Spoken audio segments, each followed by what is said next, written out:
Spain, Europe. Circuses have been entertaining the public for generations. With their death-defying tricks and exotic animals, they have traveled the world, wowing audiences. But new legislation has passed, banning the exploitation of non-domesticated animals for performance purposes. Spain is gradually moving towards a ban for the use of wild animals in circuses. And they also found that the public was no longer supporting that use. David van Gennep, Executive Director at the AAP, the Animal Advocacy and Protection Agency, rescues primates and other exotic animals and rehabilitates them in their specially built shelters. When their first shelter in the Netherlands became too crowded, they built a new one in a nature reserve in Villena, Spain.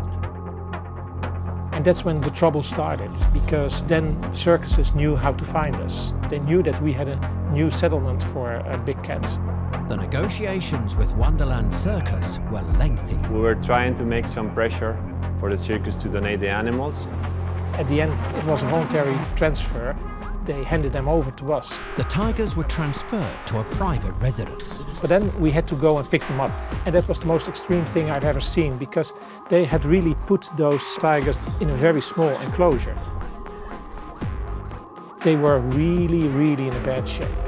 One of the biggest problems that we encounter is they were feeding the animals at the same time, and there was a lot of competition. So some of the animals, they were really, really fat, and some of them, they were extremely skinny. Because they were in this cramped place, they hadn't been able to move too much. They had no muscles left. For the safety of the circus performers, the males had their teeth filed and claws removed. These tigers couldn't survive in the wild.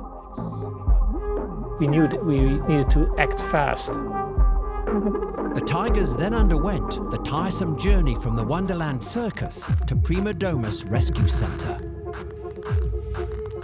So we took them out and we brought them here to Prima Domus.